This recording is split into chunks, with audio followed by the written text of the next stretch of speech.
కాయ కష్టం చేయ శాతగాక మందిండ్ల మీద పడి దొంగతనాలు చేసే బేవర్స్ గాలను ఏం చేసినా తప్పు లేదు అని అనిపించవచ్చింది వల్ల దేవుడా మా ఇంట్లో ఏ కష్టాలు లేకుండా చూడు స్వామి మా ఇంట్లో పైసలు నిలుస్తలేవు వచ్చినట్టే పోతున్నాయి జర ఓ 4 రూపాయలు నిలిచేటట్టు చూడు స్వామి అని చేతులు ఎత్తి దండం పెట్టే దేవుని గుళ్ళల్లా సొమ్ములకు భద్రత లేకుండా పోతుంది వల్ల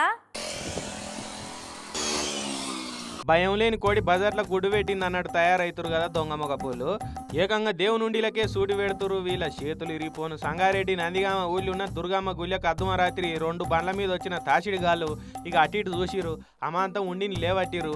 ఇంట్లో ఏదో డబ్బ లేపినట్టు ఆయనతో లేపి ఎత్తుకపోయారు. ఇట్లా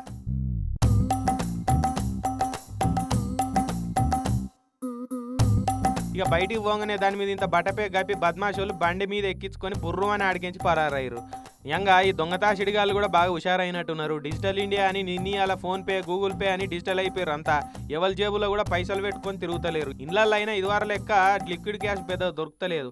ఇక అదే గుళ్ళు అయితే దేవుళ్ళ మీద భక్తితోటి బాజాప్తా నోట్లు వేస్తారు. మీదికెళ్ళి ఆషాఢం బోనాల సీజన్ కూడా నడుస్తున్నది కాబట్టి మంచిగానే పడతలు పడతాయని ప్లానింగ్ చేసుకుర్రో ఏందో గలీజ్ గాళ్ళు దుర్ముహూర్తం చూసుకొని ఎడమకాలు పెట్టి గుడిలో ఉండి ఇట్లా మాయం చేసిరు. ఎంత దొంగ అయినా కానీ ఏడుకన్నా షోరీకి పోతే దేవుడా అంత చక్కగా అయ్యేటట్టు చూడు తండ్రి, గుడికొచ్చి నీ గుళ్ళని ఏదో 10వ 10కో వేసిపోతా అని మొక్కుతాడు. కానీ ఈ లత్కోరగాలు మాత్రం దేవుని గుళ్ళే ఉండినే ఎత్తుకపోయారు చూడు రే.